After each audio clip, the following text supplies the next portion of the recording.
Mike Norvell and Florida State are getting a late addition to its 2025 class, and this time it is a legacy recruit and a young man's name that will sound very familiar to FSU fans, and this is Antonio Cromartie Jr., the son of Antonio Cromartie Sr., is now going to be donning the garnet and gold. A really cool moment here for the Cromartie family, getting the offer, I believe, on Christmas Day, and sure enough, committing on Monday to the Florida State Seminoles.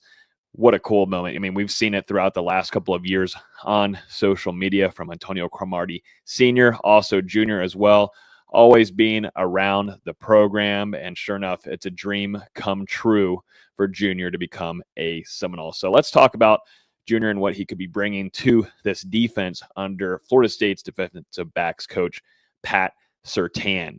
So he's coming out of Georgia from Carleton High School, where he had in his last season, in his senior season, 85 tackles, 4 forced fumbles, 4 pass breakups, and 1 interception. He helped his team lead a 14-0 record, made it to the state championship, but sadly couldn't come away with a win there, but a really impressive 14-0 season.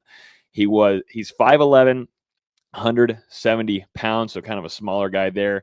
We're about to watch some film on him in just a second, but he mainly played at that safety position. Interested to see where Coach Surtain thinks he fits best in the personnel. We might see him drop down to a corner position, but mainly through the high school level, he was at that safety position. He's not ranked on 247 Sports, so a guy that they hope can develop at the collegiate level under Coach Surtain. Also now Florida State's new defensive coordinator, Tony White. But I say we go and look at some film real quick before we talk about his dad. So here he is at the safety back there, and I believe this is an interception that he grabs in a one-on-one matchup there in the end zone. Nice grab, actually getting some feet down too in the end zone to secure that grab. Good play on the ball there. Solid PBU. You can definitely tell sort of undersized here as well. Coach Storms, Florida State strength and conditioning coach, can put some work on him and adding some size. Florida State's defensive back room has found success definitely with some smaller guys. If you go back, just depends if he's going to drop down into that cornerback position. But you can think of a guy right now that's balling in the league, and that's Renardo Green.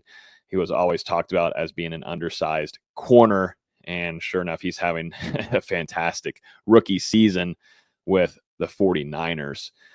Here he is again. Like I said, he's playing more as a specifically at the safety position more than anything. But I think, too, just having a legacy guy like this is huge. I mean, Mike Norvell, they try to pride themselves on building those relationships early and trying to get these guys in the building. I know things did not work out with Marvin Jones Jr. and didn't have that initial recruitment commitment, but he came back and came through the transfer portal for you as well. You also had Julian Armella on the offensive line. Things just didn't go right through his time at FSU and couldn't really feel like he could get developed under Alex Atkins. But just overall, getting legacy guys is just big for a program and a coaching staff. Here he is at the safety, moving over. Keeping eyes down on the man with the ball. Actually, that is a forced fumble right there from Antonio Cromartie Jr. So certainly we'll watch one last play here. Looks like he's going to get a pass breakup here at the bottom of your screen. Deep ball.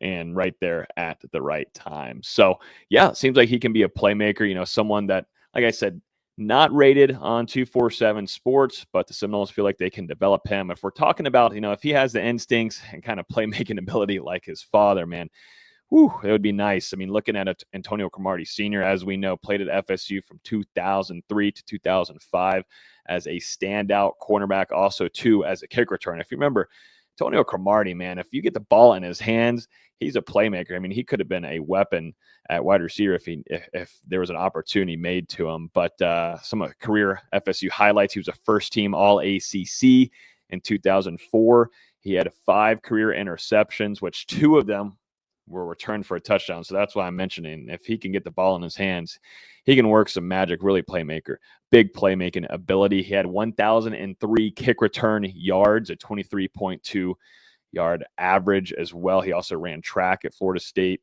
and finished sixth in the NCAA Division I championships in the 400 meter yards or 400 meter. And in NFL, though, is where he really excelled and exploded. In the 2006 NFL draft, he was the first round pick, and he went to the San Diego Chargers. He's a 4-time Pro Bowler and first team All Pro. In 2007, he played for the Chargers, Jets, Cardinals, and Colts. Also, too, has some coaching experience. If you remember, he joined Jimbo Fisher at Texas A&M as a graduate assistant in 2020 and 2021.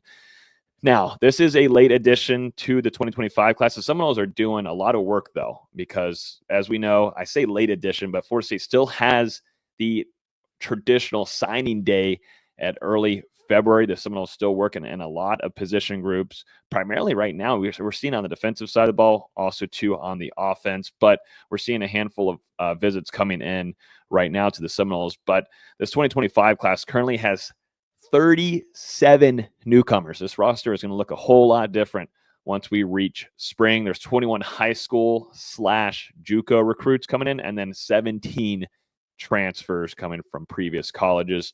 It's ranked number 19th nationally in this 2025 recruiting class. The Seminoles actually signed a handful of defensive backs already in this class with 4-star Zay Thomas, 4-star Shamar Ono, and then also 3-star Max Redmond. What does the class right now currently look like, or what does the roster actually look like in the defensive back room? Well, you've got a guy coming back with Shaheem Brown, starting safety there, Earl Little Jr., former Alabama transfer, who's a redshirt junior. You've got Ashlyn Barker, Quindarius Jones, which Quindarius Jones I'm excited for because of first off, his physical attributes, the energy that he brings. I just think the passion that he plays with is something that Florida State needs as a whole, and that can breed over to some of the rest of the roster as well. And also, too, there were some rumors that there were some other SEC schools trying to vie for his talents once the offseason began for the Seminoles.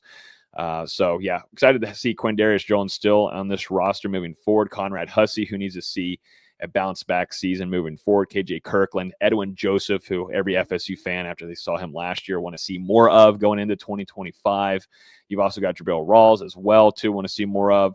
Charles Lester III, who is completely Nole-blooded and is going to be a cornerback this upcoming season for the Seminoles. You've got Kai Bates, who's a redshirt freshman. Ricky Knight III, who I just love his enthusiasm and just the way that he was answering some questions during his introductory press conference as a redshirt freshman. Then also, too, it's going to be Jamari Howard as well. So here we are. Florida State lands a legacy commit. Antonio Cromartie Jr., just a really cool story overall for the Cromartie family. And if you're talking about a Nole-blooded guy, that's Antonio Cromartie Sr., and it's just going to be great to see his son in the garnet and gold. So if you enjoyed this video, definitely hit the like button down below, and don't forget to hit that subscribe button, hit the bell, so then you get notified every time we release a video like this. If you'd like to see more videos, definitely hit that subscribe button. But until next time, we will see you in the next video. Thanks for watching.